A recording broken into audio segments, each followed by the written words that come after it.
Okay, you be the judge. I messed up, I know.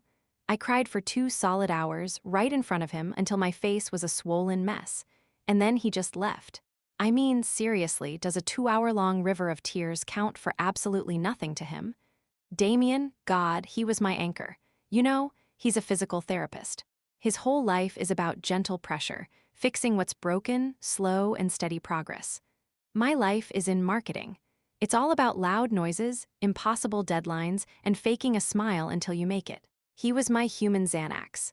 I'd come home, my brain buzzing like a trapped fly, and he'd just look at me, hand me a glass of wine, and put on some dumb cooking show. He didn't need me to recount the whole stressful day. He just knew how to turn the volume down on the world. Our life wasn't like a movie montage of grand romantic gestures. It was better, it was real.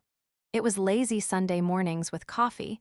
It was him rubbing my shoulders without me asking after a brutal week.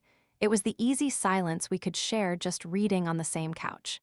We were solid. We were the couple our friends pointed to as the endgame example. Our friend Sasha once said, "You guys give me hope that not everyone is a dumpster fire." And I loved that. I needed that. It felt like a validation, another project I was succeeding at. But he had this one thing. This one weirdly rigid thing. He had a zero-tolerance policy on cheating. And I don't mean like a normal person who would be hurt and angry. I mean it was a switch. A hardwired, absolute, no exceptions ever kind of rule. It was because of his parents, you know? A really messy divorce when he was a kid. His dad cheated, the whole family just imploded. He told me about it once, very early on, his voice flat, his eyes looking at something 1,000 miles away. He described finding his mom crying in the laundry room, how the house suddenly felt hollow and unsafe. He said, "It wasn't the lie. It was knowing that the person who was supposed to protect our world was the one who set it on fire." And I got it, I really did. I'd hold him and tell him that would never be us. But honestly, I think a part of me always saw it as a theoretical boundary, a piece of his past, a scar. And I was the healing balm, right? My love was supposed to be the thing that proved to him that not all relationships were built on such fragile foundations. I truly believed that our love was bigger than some old wound, that if the worst ever happened, my remorse, my absolute devastation, would prove that I was the exception, that we were the exception. What a stupid, arrogant, and utterly idiotic thought. The night it happened, God, it wasn't some grand, passionate affair. It was just pathetic. My company was trying to land the Aperture account, a huge deal that my boss had basically hung around my neck like an anchor. For 6 weeks, my life had been a blur of spreadsheets, late-night takeout eaten over my keyboard, and frantic 7 a.m. prep calls. I was running on fumes and lukewarm coffee. I felt less like a person and more like a function of my job, invisible. When I did see Damien, I was a ghost, too tired to talk, too stressed to connect. He'd rub my back or make me tea, but I was already in a different universe, one made of deadlines and anxiety. So, the client dinner. It was the culmination of everything. It was at this ridiculously fancy restaurant downtown, the kind where the waiters described the life story of the scallops. And I was on. I was charming, I was witty, I was the professional, capable Greta. And then there was Beau. He was the client's lead strategist, flown in from Chicago. He was handsome in that easy, confident way, but that wasn't it. It was that he saw me. Not just me, but my work. Throughout the dinner, he'd lean in and say things like, "The market analysis you put in the deck, that was brilliant. That's what sold my boss." Or, "The way you handled that question from our finance guy last week was a masterclass." It was like water in a desert. Someone was finally acknowledging the insane amount of work I'd been putting in. The wine was flowing, and with every glass, with every compliment, I felt this dangerous little bubble of ego and validation inflating in my chest. I felt like the star of the show for the first time in months. Damien had texted me around 9 p.m., "Hope it's going well. Don't work too hard. Love you." I remember looking at it and feeling a tiny, ugly pang of annoyance. Don't work too hard. He had no idea.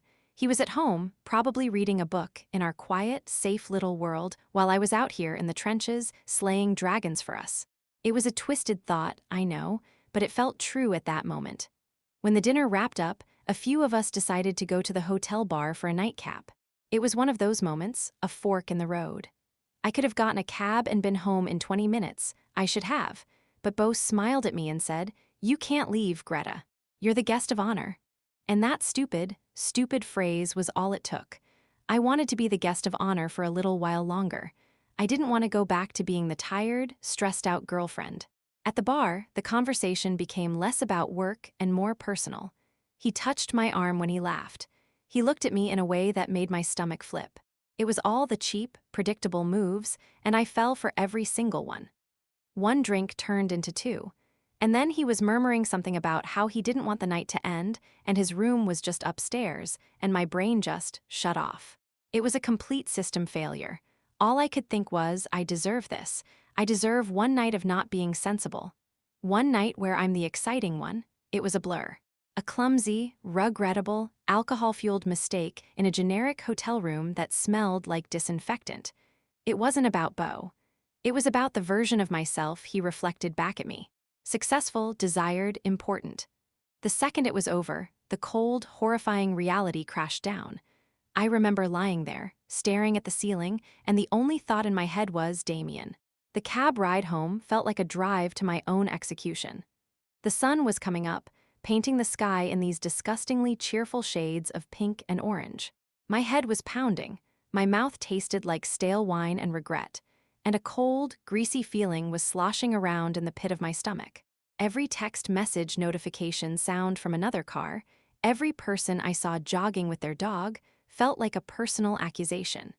They were all living their normal lives while I had just detonated a bomb in the middle of mine. My first instinct, my only instinct, was to fix it, to control the fallout. I couldn't let him find out from someone else. I couldn't live with the secret festering inside me for a single day. I convinced myself this was a noble thought. I have to be honest, I told myself.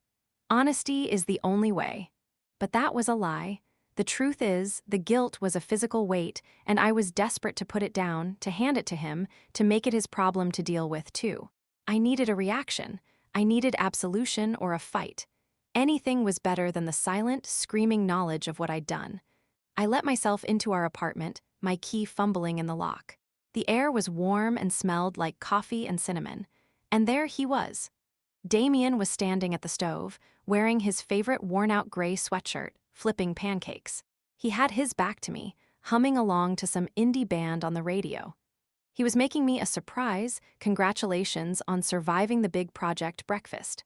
The sight of it, the casual, loving, domestic perfection of it, shattered me. It was so much worse than walking in on an empty apartment. It was a perfect, beautiful before picture, and I was the after. My bag dropped to the floor with a thud. He turned, a smile already on his face. "Hey, you're home early, I was just..." And then he saw my face. The smile didn't just fade, it was wiped clean, replaced by a look of immediate, sharp concern. "Greta, what's wrong? What happened?" And that's when the dam broke. It wasn't a confession, it was a purge. The words came out in a torrent of sobs and gasps, disjointed and ugly. "I'm so sorry. At the hotel, with Bo, I drank too much. Damien, I'm so sorry." For the next 2 hours, I sat on our kitchen floor and cried. I cried until my throat was raw and my eyes felt like they were full of sand. I told him everything, every sordid detail, because I thought that's what you were supposed to do. I thought the sheer, brutal honesty of it was a form of penance. I detailed my own stupidity, my weakness, my ego. I begged. I pleaded. I told him it meant nothing, that it was a mistake, that he was the only one I ever loved. I put on the performance of a lifetime, casting myself as the tragic, remorseful sinner. I just needed him to play his part, the hurt but ultimately forgiving partner. But he didn't. He just stood there, leaning against the counter, the spatula still in his hand. He didn't yell. He didn't cry. He didn't throw anything. He just watched me. His face was pale, his expression unreadable. He listened to every single word, his eyes never leaving my face. The silence from him was a physical presence in the room. It was so much louder than my sobbing. I kept talking to fill it, my words getting more and more desperate, more frantic, but they just disappeared into the void of his stillness. After a while, I wasn't even talking to him anymore. I was just making noise, trying to delay the inevitable moment when my voice would give out, and there would be nothing left but his terrifying, quiet judgment. I finally ran out of tears, ran out of words. I was just a raw, hiccuping mess on the floor, looking up at him, waiting. The silence that followed was heavy, suffocating. The pancakes on the stove were probably burned. The coffee maker had finished its cycle, gurgling into the quiet. It was the end of the world, and the appliances were still working. Then he finally moved. He put the spatula down on the counter, very gently, as if it were made of glass. He wiped his hands on his jeans. When he spoke, his voice was empty. There was no rage, no fire, not even the tremor of heartbreak. It was just a flat, hollowed-out sound. "Greta," he said, and my name sounded foreign coming from him. "I told you. About my parents. I told you what this one thing means to me." I know, but this is different," I scrambled to say, my voice hoarse. "It was a mistake, a stupid, meaningless mistake. It's not like your dad, it wasn't an affair, it was just one night." "Stop," he said. The word wasn't loud, but it cut through my babbling like a razor. "Don't you dare compare your choices to his. This isn't about him. This is about you. You knew. You've always known that this was the one thing, the only thing, that was non-negotiable for me."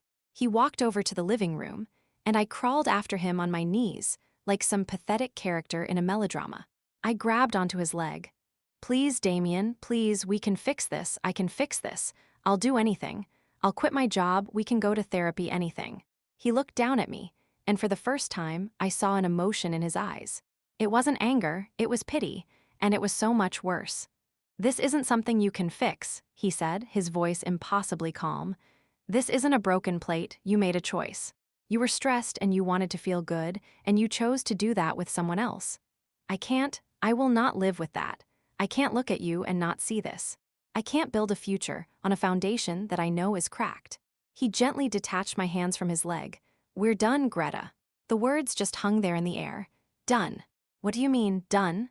You can't just throw away 3 years over one night. I was crying for 2 hours. Doesn't that mean anything to you? My pain, my regret, is it worthless?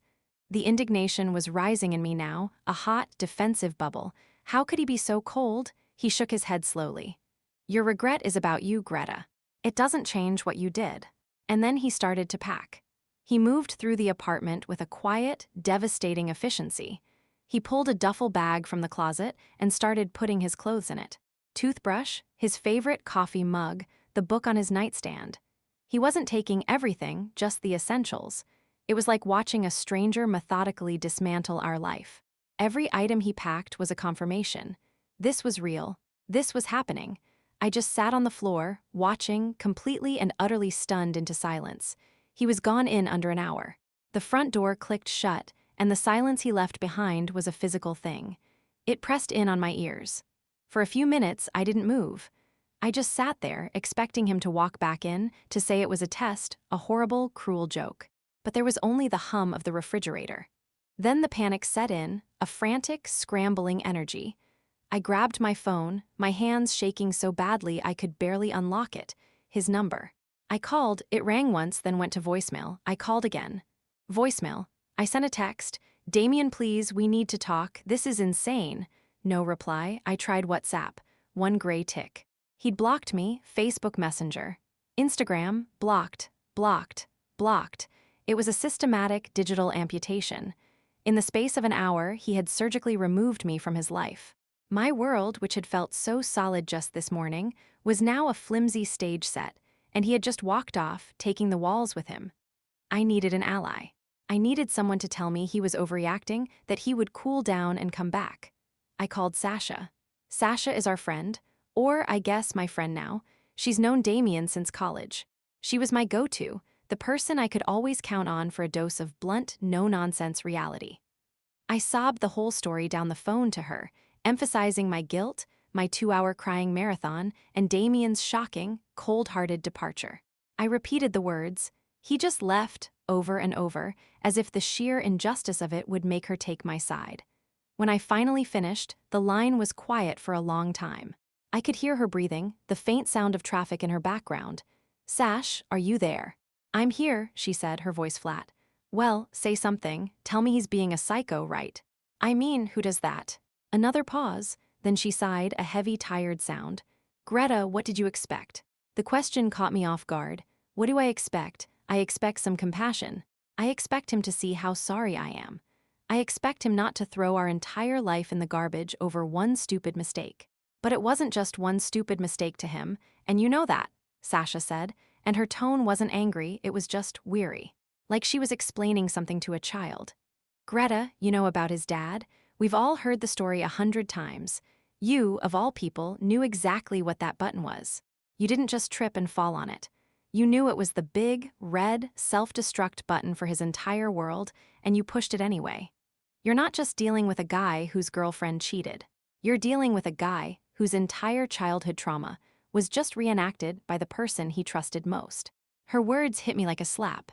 That's not fair, I started, but my voice trailed off. Isn't it? She asked softly. You knew the one thing that would destroy him and you did it, and now you're crying because he's destroyed. Honestly, Greta, what were you really expecting? Sasha's words didn't fix anything, but they did manage to puncture the bubble of my self-pity. The conversation ended awkwardly after that, with her giving me some vague, non-committal platitudes. I hung up feeling more alone than ever. The next few days were a blur of numb disbelief. I called out sick from work.